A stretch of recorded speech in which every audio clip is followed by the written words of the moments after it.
So I actually have Arda, the Hey, CEO hey and everyone. co-founder of Ariel Rider with us. He's going to answer some of our questions. I'll And do my best. yeah, I posted on the forums just to see exactly what questions you guys wanted answered, especially with Arda. He wants to be as transparent as possible. So I really appreciate you taking the time out of your busy day to answer the No, of course. questions for us. Thank you for doing this. Like I love communicating with all of our riders. Yeah. So this is a great way for me to actually talk with everyone. Yeah, I think this is great because you could hear from the person at the top. So Yeah. I think this is the best opportunity for them to get their questions answered. So, all right, so let's start with the first one. This one comes from Stephen Myers, and he wants to know: has Ariel Rider considered doing what other bike companies have done to help with the shipping problem? Yes and no. So like I'm aware of the other ways around. Like right now on the news, there are lots of different information. So we're looking into it, but it cannot be done like this. Mhm. So we're looking into it definitely. But the problem is if something is already in the news, then that means that port is going to be congested within a month or two. Everyone is probably going to do it. Oh, yeah. So I don't know if I want to risk it or not. So we're just talking, and we're aware of the options at the moment. And if we can, we'll definitely move to the other ports and see what are other options. Yeah. So yeah, that's good to know. But I'm sure you guys are coming up with a plan, a game plan for that. So Yeah. all right. So the second question comes from Stephen Myers again. He wants to know: has Ariel Rider considered other shippers in addition to FedEx? Yes, so we used to use UPS up until I think this year. The issue is FedEx is better in some regions, UPS is better in other regions, so there's no way to know which one is better at which region. Yeah. Also, UPS has increased their prices drastically since the pandemic. So for us, since we do not charge for the shipping, our costs increase, then we would need to increase the bike prices as well. And on top of it, the tariffs are back right now. So they were not since the new year, they're back right now. So the cost of everything is increasing. The raw material cost is increasing. If we added this one as well, we would have needed to increase the prices even more, which is like completely against what we are trying to achieve here. We're trying to achieve affordable bikes and produce the best of whatever we can. But once we add all of those costs and charge it to the customer, then all of a sudden your products are no longer in the affordable range. I think that's what separates Ariel Rider from all the other companies too. Is you guys offer an incredible value for the for the price point. I think your price is incredibly low, and the quality that you get it's just outstanding. So, I mean, the goal of this company, and maybe some of our customers have read it on our page. The goal when we started this company was to get everyone out because first, and we both, Berk and I, my brother and I, we know that we were both overweight, and we know the challenges that come with it. Like you kind of do not go out that much, and it's a vicious cycle. The more you do not go out, the more you're at home. So the whole goal is getting everyone to get out and be a little bit more active. Most people say like electric bikes are not actually exercising, but once you get out that vicious cycle, things do change actually. And I know firsthand the changes that an electric bike can make in a person. So, and that change, like if we're gonna go to the masses, we cannot go with the huge price tag. We need to keep it affordable so that people can afford it and get out of their homes and like be a little bit more active with their lifestyle. oh, that's awesome. All right. So the next question comes from Kevin Scannell, and he says, I have a ride deal and I'm interested in purchasing fenders and a rack. Are these items and other accessories back ordered because of shipping and manufacturing? And if there's inventory on the way, what is the ETA and is it enough to fill all the back orders? Thank you. And PS, love the bike. Well, thank you, Kevin. I'm glad you like it. Actually, ride deal is one of my favorite commuters. Like in my daily life, if I'm doing a commute, I use ride deal. Since I have you here, I can actually check it directly when it's there. And all of them are actually on their way.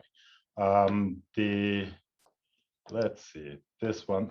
So we will have them right now. They're at the port, so we should have them back in stock. I would say normally I would say 2 3 days, but let's say 10 days. Mm-hmm. Excellent. That's awesome. All right. So this one comes from Stephen Myers again, and he says, have you considered putting out a weekly blog on your website with your thoughts on the latest happenings with shipping? This would provide more transparency. You already have the structure for it. Definitely. I think this is a great idea. I don't know why I didn't think of that, but I'll definitely get on it. Awesome. All right. And this question comes from Doug Krezel. And he said, I'd like a walkthrough of what happens at the port. How long for the ship to wait, offload, customs, then wait for a truck? Also, how long does it take for them to prep the container of goods for the shipment to customers once they get it to the warehouse? Do they do an additional quality control on the bikes here before they are sent out? All right, let me try to answer them one by one. So normally before COVID, I'm just gonna separate this BC and AC before COVID and after COVID. Okay. Before COVID, when a container arrived, the whole process of like the containers being offloaded, custom clearance, like the checks and everything, unless the port decides to X-ray your container, it usually takes usually took 4 or 5 days for us to pull a container. But nowadays, first of all, the vessels cannot even get to the port because the ports are very congested. So they're just waiting in the open water for the port to say, okay, now you can come and unload the containers. So you never know how long that is going to take. Additionally, since the ports are very congested, you don't know how long it'll take for them to process. As an example, we had one of our shipments had 2 containers in it. And we received the containers and they are coming from the exact same vessel, exact same place. Mhm.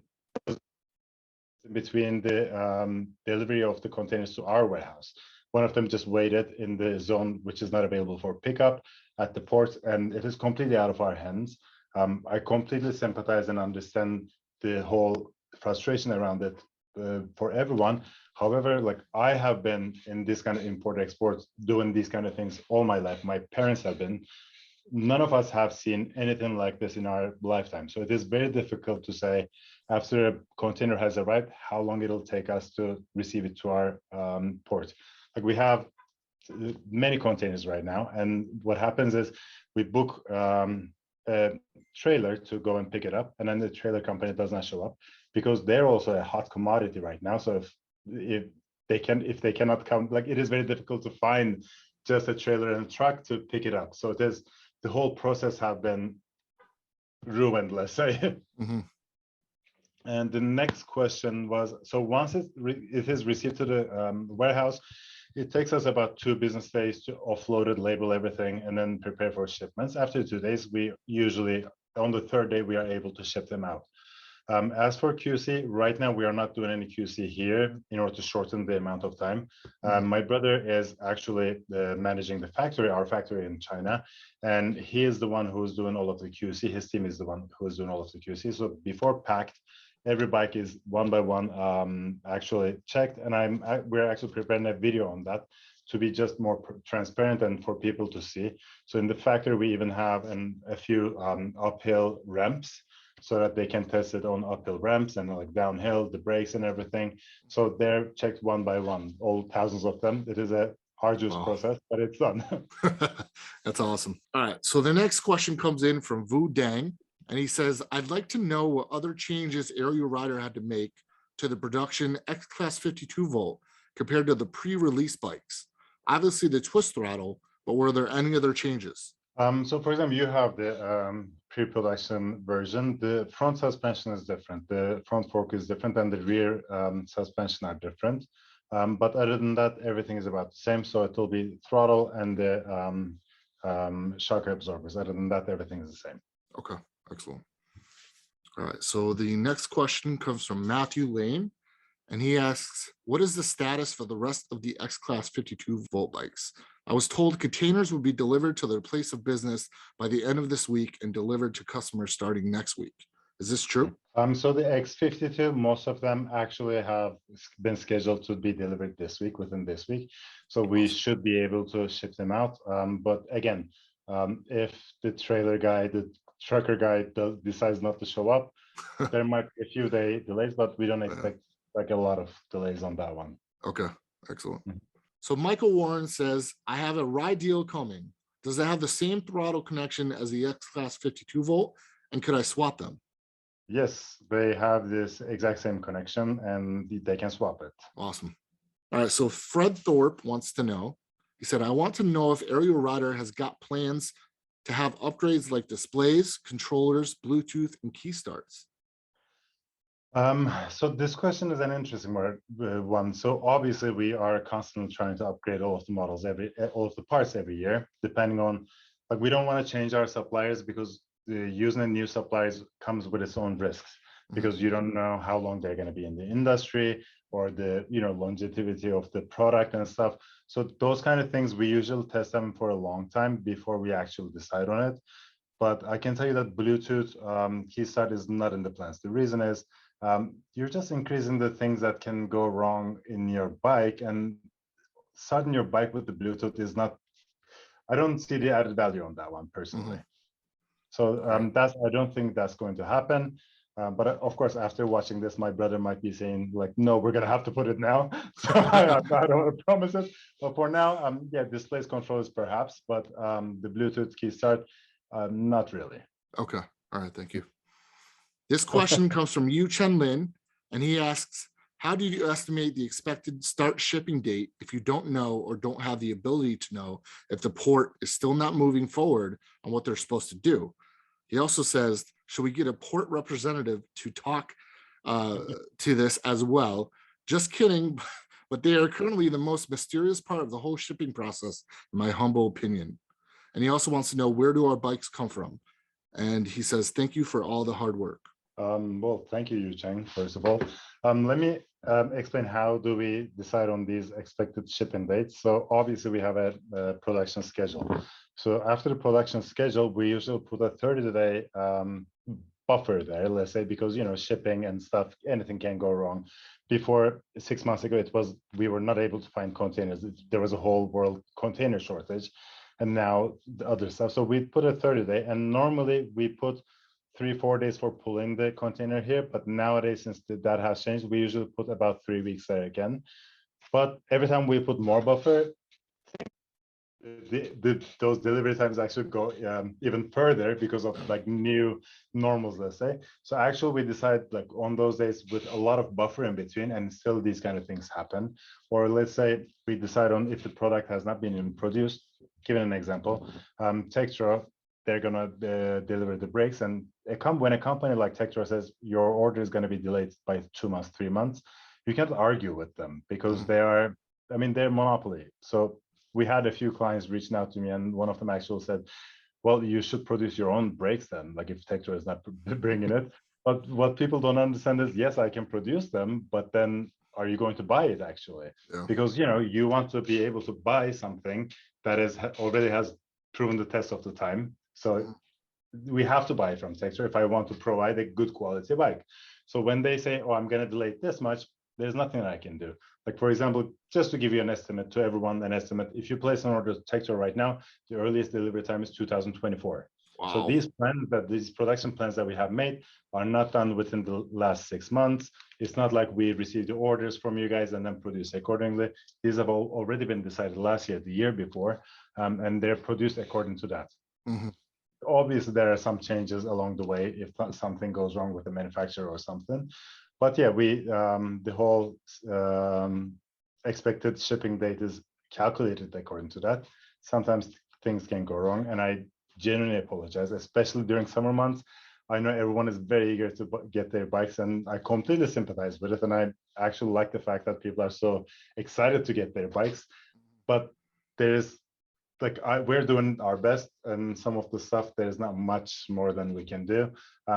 What I'm trying to do is be as transparent as possible. At times, maybe we're not. So if that happens, always reach out to us, and you'll definitely get an answer from us.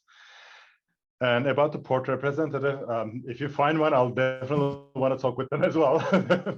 You're saying, like, if you can talk with one, I'll definitely want to talk with one of them as well. And the bikes are shipping from China. For the last question, they're shipping from China. Excellent. Thank you. Sure. I'll work on the port representative too, if you want me to. Let me know. Yeah, next time that's a group call. Yeah, I'll see what I can do. All right, so Vinny Puchik asks, when will the long saddles be back in stock? We are restocking them, I think, within 10 days. There's not a lot of them. I think there's a few hundred of them. And then by 20th of August, we're going to have much more of them. So everyone who wants a long saddle will be able to order one. All right, excellent. Those are really popular. Oh yeah, they I are. know I love them too, because I'm a big dude. So, being able to move back and move forward on the bike is really important to Absolutely, me. I completely agree with that. Yeah. Yeah. All right. So Dan Slew says, can you please let Arda know that I appreciate him sending out my bike all the way out to here to Hawaii? Most other companies don't do that. Can you ask if the shipping to Hawaii will likely be going up or probably staying the same for a while? You're welcome, Dave. First of all, about this, I cannot answer, to be honest, because these shipping prices change on a daily basis. Like, for example, just to give an example, sometimes if we are charging, let's say 200, 300 for a customer, and then the next day we're shipping it out, and the lowest quotation we get is $600. Like it's like stock market. It changes on a daily basis. So there's that information I do not have. It all depends on the shipping companies. All right. So the next question is my question. And I want to know, do you have any plans to expand your operations? Ooh, we do have, like right now, actually, in 2 weeks, we are moving to a much larger space so that we can Awesome. give a better after sales service. And actually, right now, we're in the process of, we just hired them 4 more customer reps so that everyone will be able to get an answer in a shorter time. So these things, if there's a delay in our response times, trust me, I am following everything. So we're trying to keep the average response time under 3.5 hours, but hopefully with the new hires, it'll actually become less. So that's the goal. It takes a little bit of time. Just be patient with us. Yeah, that's awesome. Yeah, because as you grow, those are growing pains too. Oh So yeah. you're going to see those things as you grow, and I think it's a good sign that you're seeing that. It means more people are buying the bikes, more people are interested in seeing what quality Ariel Rider puts out.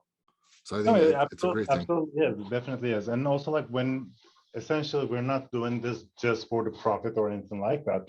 We're trying to, add, even with the hires that we do here, we're trying to add to our community, like here. So we're trying to help out everyone. So it is not just a corporation that we just work for money. It's never been like that. So we're also learning some of the stuff along the way. So there has been some issues where we cannot address right away. As I said, just be patient with us and we'll be there as soon as we can. Excellent.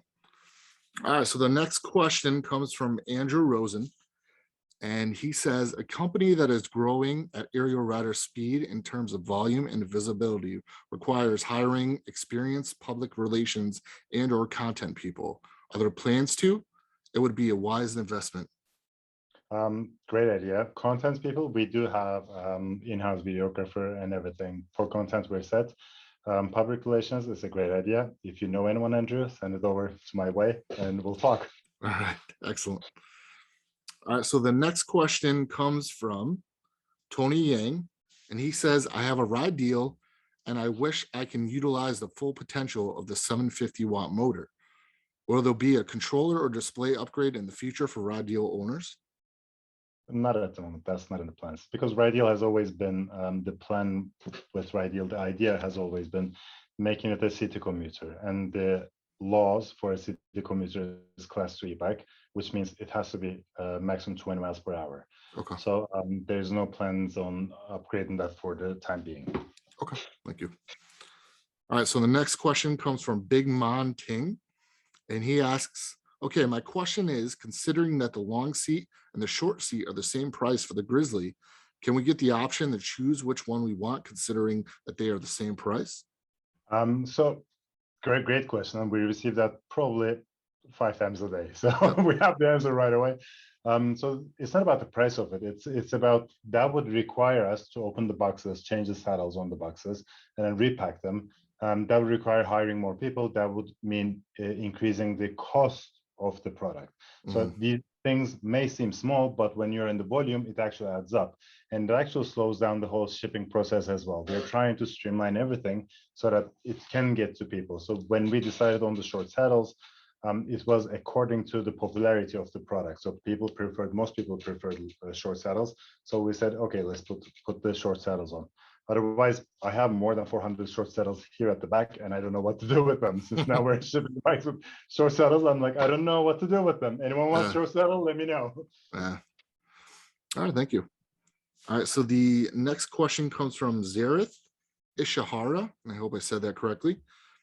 and he wants to know, can we get shirts in 3XL for the bigger guys? And I'm a fan of this question because I'm a bigger dude. So No, absolutely. So that was our calculation problem mistake when we first actually get the t-shirts done. So yeah, we will on the next batch we'll definitely do bigger sizes more. awesome. That's awesome. Also, by the way, the hats are also in. Let me show you the hats. Oh yeah, those hats look awesome. These are the hats. If it fits, yeah, I really like Yeah, these. those are awesome. And those are Yeah. fitted, right? Yeah, they are. Nice. Nice. All right. So the next question is from Daniel Robinson. And he says, can I get the shipping insurance refunded? I haven't received the bike yet, nor has it been shipped. I hear the insurance is only good for 60 days after purchase. I purchased the insurance more than 60 days ago. I want to be refunded for the insurance money that can't be used anymore. So if you want any kind of like refunds or cancellations, send an email to customer service or give them a call. They'll definitely get back to you. About this shipping insurance thing, I want to clarify one thing. The second I saw on the Facebook owners group that someone was denied due to the 60-day issue, I contacted directly with the insurance company, and I want to read what we have talked so that I'm 100% transparent with you guys. Okay. What they said is, regarding back orders, our policy is that we can process order up to a year within filing. So back orders shouldn't be a problem. Our system has a bug we are currently working out that will only let claims be filed 6 days. So it is their backend error. But in any circumstance beyond that, you can reach out to our team and we can manually file a claim for that customer. If you have the customer email and route ID for that order you are referring to, I'd be more than happy to file them in for you. So if you are denied by any reason from route for it being over 60 days, please reach out to us. I can personally reach out to them because that was not the agreement that we have made with them. And I think it was, as they say, it was a back-end error. So that's not the issue right now. That shouldn't be an issue going forward. All right, so that's great news. I'm sure a lot of people were wondering about that. So, all right, so the next question is from Tommy Reese, and he says, I'd like to know if they've addressed the loose handlebar issue on the Grizzlies that many people have expressed concerns about. Sounds like they do not lock securely in place, which can be quite dangerous. This is actually not a problem. So many Grizzly owners are actually going to agree with me. The loose handlebar is actually, when it is assembled correctly, there shouldn't be any move, and there is not any move. In some cases, I saw on the forums as well, people posting about that. In most cases, it's a user error. There shouldn't be any mistakes because these are standard parts. So it's not like we produce them in a wrong size or anything. These are completely standard parts. So as long as they're assembled, since this is a part that customers, when they receive the bike, they assemble, it's usually due to it not being tightened enough or something like that. Speaking of, since we're here, I also want to address one more thing. Yes, we are direct to consumer. Yes, the prices are lower due to that. However, if you are not very experienced in assembling a bike, if you're not very experienced in maintaining a bike, please do not try to do it yourself. The reason is, yes, when you assemble it, it might look great, but down the road, like when you are on the 5th mile, things can happen. So if you're not experienced with it, just take it to a shop. They usually charge $100, $150 to assemble a bike or just to tune up a bike. Just be safe. Essentially, these bikes are supposed to be fun. So let's all have fun while we're being safe, and always wear a helmet, please. Oh, yeah. All right, thank you. All right, so the next question comes from Arjun. And his last name I'm not really gonna try to pronounce, but pronounce that. yeah, but this question is from Arjun. So he wants to know, what's the status on the long saddle restock and extra 52-volt batteries for the X class? So I think we already went over the long saddle. We already went over it. The batteries will be here around 20th of August. All right, excellent. All right, and I think the last and the most important question comes from Dave Slews, and he wants to know, mayonnaise or Miracle Whip? Mayonnaise all the way. I didn't grow up here, so Miracle Whip is not in my literature. So Yeah, mayonnaise. I'm mayonnaise too. I'm team mayonnaise. So, Yeah, exactly, all the way. all right, so that's all I have for you. So, if you do, you have anything you want to add? Not really. Like as I said, nowadays we are in such a different times with especially shipping and supply chain. I try to be as transparent as possible. I'll definitely take some of the questions and comment here and do my homework, especially the blog post and stuff. And I try to reach out to everyone. However, if you have any questions, shipping questions, those kind of things, you can always reach out to us, but please check the expected shipping dates on the website. That's usually up to date so that you can just self-serve on that one so that you can get the answer right away. If you have any different questions, you can always ask me. One other question is on Facebook group and other groups, sometimes people tag me, but there's so many tags that I cannot follow, and I'm usually not answering to all of them. So please do not, like, if you have a question, reach out directly to the company, to the customer service. You can direct say this email is for Arda, and they will actually send it to me. I'm always available, but on Facebook, most of the times I'm missing it because there's so many tags that I'm like, which one do I follow? Yeah. Yeah. Now, I think you mentioned before too, you were thinking about starting another Facebook group Yeah. to actually answer questions specifically, complaints, questions, things like that, to address them. Is that still going to happen? Yeah. So the plan, let me share the plan. Especially, we're planning to open a Facebook group so that people can actually ask it there, and one of our shipping customer service person is directly going to answer on there so that we can communicate with you right away. I think Stephen Myers already opened that kind of a page, and he already has a track record there, let's say. Okay. If he allows us, we can use that page. The only reason is the actual owners group on Facebook is for fun stuff like helping each other out and those kind of stuff. So shipping and the complaints, when they get there, usually people get tired of those kind of things. Mm-hmm. If you have any complaints or shipping questions, you can put it in that group. You can send us an email, but let's keep that group more for fun stuff so that we can always learn from each other and arrange group rides and stuff and actually meet each other. Yeah, I agree, because everything else like real questions about the bikes and things like that, they just get buried, so so I think exactly. And the owners group is actually very helpful for everyone. It's a great resource because we have clients from 7 years ago on that group. We have clients from 10 years ago, or let's say even someone had a problem on adjusting the gears and they ask it there, and then you can directly respond because you're experienced, directly respond and tell to them. In most cases, it might be faster than us responding to their emails. Mm-hmm. So the whole goal of the group was this. Yeah. I definitely get that.